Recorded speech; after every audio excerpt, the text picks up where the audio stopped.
right. Hey, guys, I'm here with Tim Owens, and Tim is the pastor of Mission City Church in Vermont, and huge vision for being a multiplying church, church planting church. And so, Tim, thanks for joining me here today. Tim, tell us a little bit about your church and your journey of starting the church. Yeah, so thanks for letting me be here with you, Mac. Such an honor and a blessing. We love you. We love your heart to really equip us as church pastors and leaders to, go further faster and reach more people and develop more leaders. So anyhow, 2014, my family and I, with half of our small group, moved to Rutland, Vermont. We knew God had called us to plant a new work here. And really, the vision from the beginning was not just a church plant, but a hub church. So we didn't come to Rutland because it was just the place. If we didn't go there, we were going to be disobedient. It was more of, this was a great spot. We could develop a hub church that from this we could develop other locations. And so that's exactly what we did. We started in my living room 2015, and that led us on a journey. And we went from that living room to a library, to a hotel, to a movie theater, then to a mall, and then to where we are today. And so now we, over the last 7 years, we changed our name from Rutland City to Mission City, went multi-site. So we have 2 campuses right now and a third one to come, and one business, and we're starting a new business for Mission next year as well. Actually, we're doing that before we actually plant the church, because it puts us in the community immediately. So that's where we are today. And so got a big vision to help saturate the state with the message and mission of Jesus. You know, Tim, so many pastors, they're just focused on planting and growing a church. You came in and with a focus of planting and multiplying churches. Where did you get that multiplication mindset? How did it get developed in you? Yeah, a couple of things. Some reading. One of the biggest influences was Will Mancini wrote a book called, I think it's God Dreams. Yep. And we were doing the vision frame and going through that as a leadership team, probably 2.5, 3 years ago. And he opened this mindset to 2 types of churches. There was a river church and a lake church. And we were actually, this was pretty cool, we were on a retreat in a cabin by a river. Oh. And so the Lord just worked it out. So long story short, we ended up, being overwhelmed with this idea of, we will never be okay being a lake church. Nothing wrong with the lake church. It's somebody's calling, and it's fine. But for us, it wasn't our calling.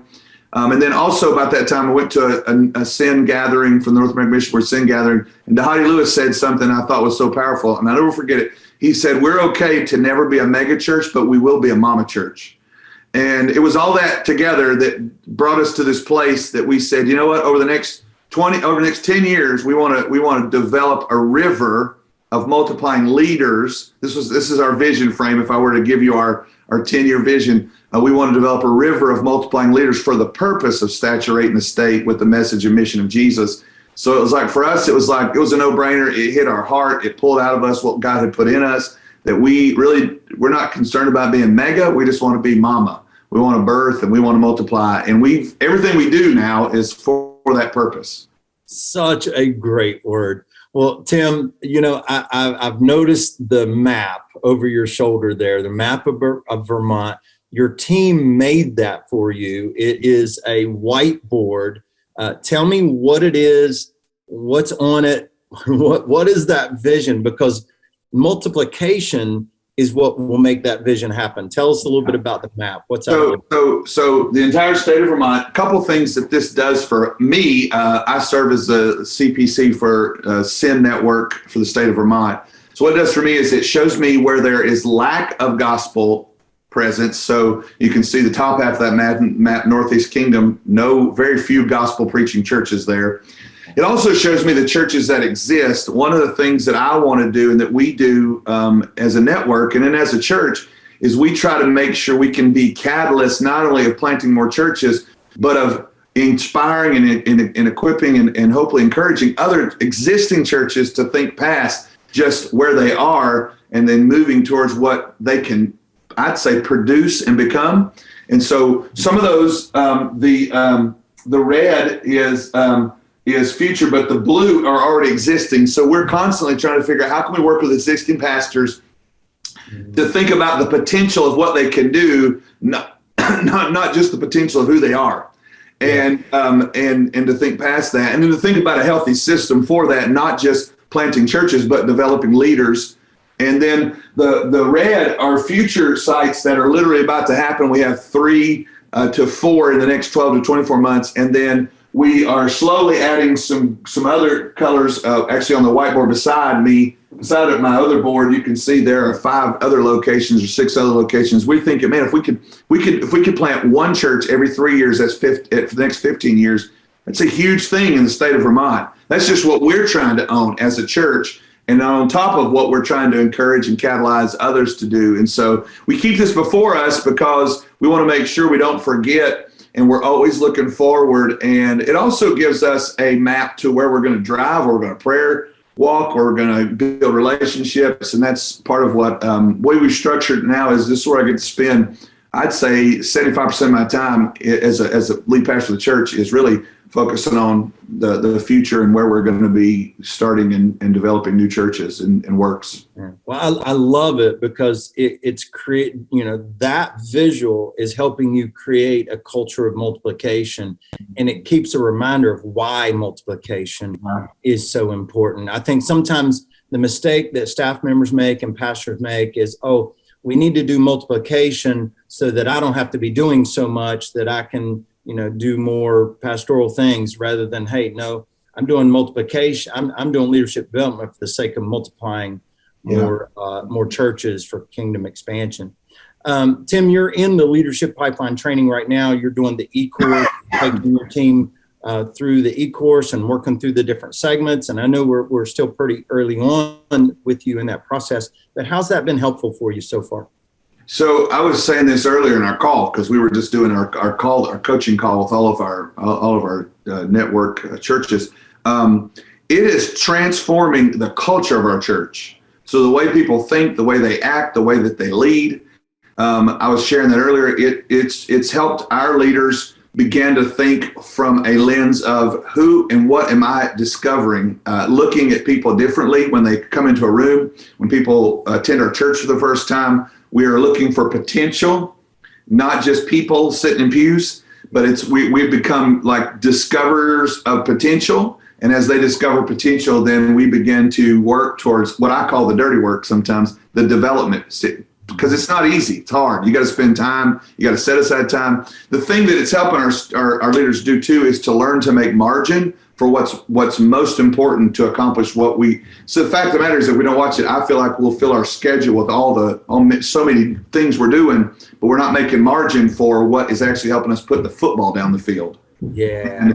And for me, when we set aside margin for discovering, developing leaders, making that a high priority, then we are now putting real feet to the ground to advance the work we're supposed to be doing. I told this earlier, like my kids' lead was upset in a staff meeting yesterday because she couldn't get her level 2 leaders implemented before Christmas. And I was like, man, darn it, But at the end of the day, like she was so passionate. She had been through some sickness, and she's like, wow, I just wanted to get them in place. And she's only actually, this is really cool. She's only been a part of our staff for less than about 4 months. And she's already got this. She gets it. She understands. So it's a culture thing. Yeah, I love what you said earlier. You said the win for you was the fact that she recognized she needed that level of leader. Timing wise, who cares if you're 2 weeks late on it? The fact that you understand you need it, that's huge. Yeah. The other thing I love, Tim, is earlier, we talked to the team about the definition of leadership development that you guys put together. And here's what I loved about it is there were 3 measurable aspects. So as you're teaching your leaders what leadership development it is, you're telling them leadership development is discovering people's potential, developing their strengths toward purpose, developing purpose, and then deploying them for mission. And so to be able to say, hey, that's our definition of leadership development: discover, develop, deploy. Now you can sit with key leaders and go, who are you discovering? Who are you developing? How are you developing them? And who have you deployed recently or planning to deploy? man, that just makes it so tangible. So I love it. So. It's a for me, and I would say too, I'm trying to model that. So like they know actively that I've got 6 to 8 couples. That's what I feel like the Holy Spirit gave me clarity. I can develop and 6 to 8 couples in a year's spans. What I'm spending with these couples, level 4, potential level 5 leaders, and I. To model that lets them know that I'm not telling you to do something we're not doing. We have to do this from the bottom up and the top down. Yeah. I honestly, I told a guy the other day, he said, man, can you help me find a church planter? Can you help me do this? I said, dude, if you'll just take what you're learning from you guys and what this leadership pipeline thing, and you just do that, the product will be what you want and what you desire. You won't have to go look for church planters. You'll produce them. You'll produce church planters, you'll produce missionaries, you'll produce leaders. The fact of the matter is, why we're so desperate in the church today for this is because we've relied on a system that someone else produces for us and not produce what we need to make our church healthy. And the fact of the matter is, until we do this, we may look good, celebrate, have a great work. We're not really healthy. That's the key. You can't be a mama church if you don't have a reproductive system. That's it. Anything that's not reproductive is stale and dead. And there's a reason. Wow. I told somebody one time, I said, there's a reason I believe that Jesus refers to the church as his bride, because only that which is female reproduces. Only that which is female reproduces. So like the bride is meant to reproduce. From the beginning, it's been like, hey, be fruitful and multiply. It's been his mission from day one. One of it is the physical aspect. We know what that is. This is not that call. But the other is the spiritual aspect of it. As the bride of Christ, we sometimes sit back, wait for his return to get the benefits of it, but we're not actually doing and reproducing what is the responsibility of it. Wow. And that's the whole idea of why I believe it's so important, man. We are supposed to, that which health, Doug Fields said one time, that which is healthy will grow. Yeah. And it will produce something. So good. Well, man, I love you. I love your heart for multiplication.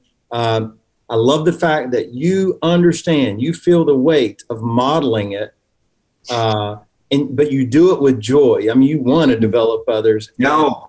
I tell people, people ask me, what is the number one reason that leadership pipeline doesn't work in a church? There can be several reasons, but the number one reason is the senior leader doesn't model it. Yeah. And you're a great model for it. I've been with your team. They love you. You have a big impact on their lives, and you're giving them a multiplication mindset, which means, man, the legacy of your life will continue to saturate that state long after you're gone. So love you, man, and thanks love you, buddy. So much.